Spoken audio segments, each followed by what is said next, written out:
Yeah, no, that worked out. That was quite an answer. Oh, that was good. Thanks for being here. Thank you for having me. Hi.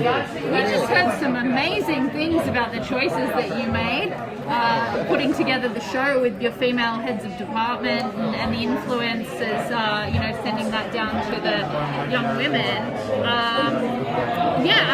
First of all, thank you for taking that responsibility as a white man to pass that forward. Of course, yeah. I guess you wanna talk about what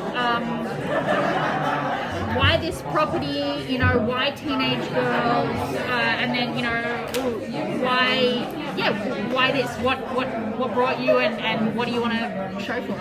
Absolutely. I came to this property as I was a bookseller at Skylight Books in Los Angeles. Oh, I love that. Yeah, that's awesome. Yeah, so I just would sell the hell out of this book because I loved it. I thought it was fantastic. And then, life went on, and I became a TV writer at the show called Love Catch Fire for a long time. And now I am the father of a couple of girls, too.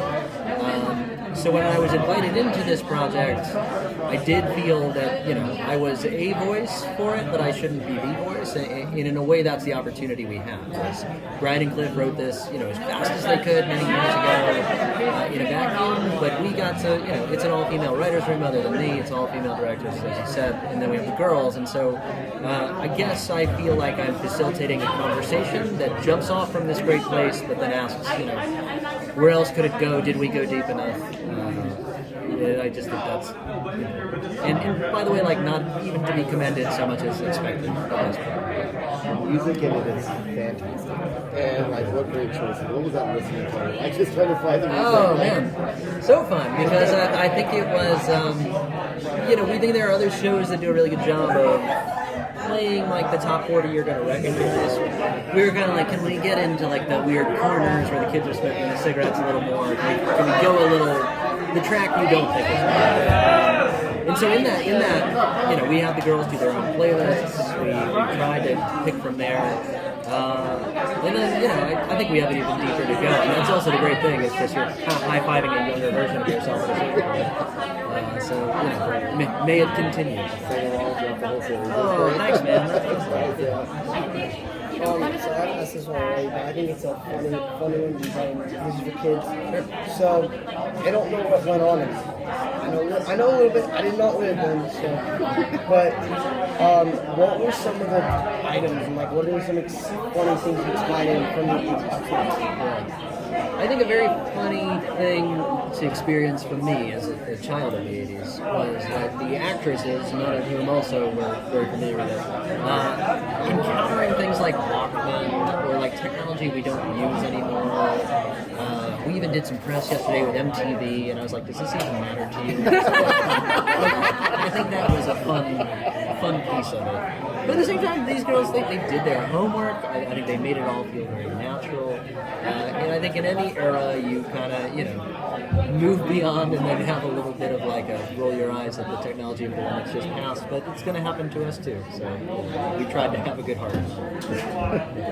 Obviously, we just met Larry. It's a differentiation from the books. What other ways did you kind of depart from the storyline and that you can kind of tease?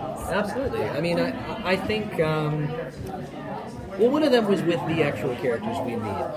Another character that audiences will meet pretty early on is Mac's brother, Dylan. He is from the comic. It's implied that he's this kind of major foundational force in your life. But we had the opportunity to go, well, what if we met him again when he was older? So in a lot of instances, we were just kind of completing the motion that Brian and Cliff began in the comics. We tried not to create a ton from whole cloth, because there was nothing broken about the foundation of the mythology. But at the same time, if you came to this and it was exactly the books, I think you'd feel a little robbed, So to fill out the world a little with characters that, like Adina's character, for instance, is the combination of two characters, Cardinal and Prioress. And so, those are the kind of things you get to do on a TV show sometimes to kind of maximize the talents you have, like Larry and, like Adina and Nate. The Mac and her little brother scene could be a sitcom spin-off. It's so great. That guy's great too. Cliff Chamberlain is a tremendous actor. So, in the panel, it came up a couple times that it wasn't really about good guys and bad guys. Yeah. And yet, listening to people people talking about it, I can certainly feel myself having a bias who I Yeah, might root sure. for versus who I might think is not a good guy. So can you talk a little bit about that good guy, bad guy, or like how it's not that? Yeah, absolutely. Well, I mean, I think, well, one, some of that is casting. You know, I think in the comics, I love how Grandfather seems like just a tired guy who's got this huge burden, but he's also really colorful and kind of fun. And you know, you don't hate him, and you do think that he has like a raison d'etat. You know, in casting Jason Mantzoukas, we thought he brought that too because he is kind of so funny and bright. I like a show that tries to get me feeling one way and then turns the tables on it. And so maybe we're doing that, maybe we're not. But I hope several times during your experience of watching Paper Girls, you find yourself asking if there is ultimately a good guy or a bad guy. The girls were so fantastic. As soon as I heard, and we also met them here. They're so smart. Did you find any challenges? I mean, casting was huge. It was, you know, hundreds of girls from all over the globe, literally. You know, we have casting sessions that's like, and tonight, Australia, and tonight, you know, like just because I'm sure there's not an actress this age that I haven't seen. Because they are the rock on which we build our church. If they're not real, if they're not believable, if this feels like adults writing kids, then the show doesn't work, and we've done a disservice to the books.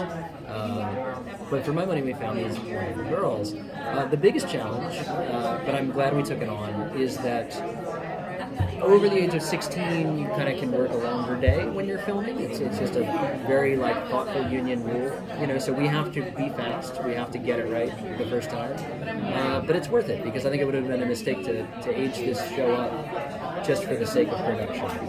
And I think their stories feel all that more true because they are, you know, contemporaries with the girls in the comics. Are you able to, you know, if you're going on to season 2, because the first season doesn't cover the entire Right. volume, you know, that aging quality, is that kind of something you have a plan for if you are continuing with the show?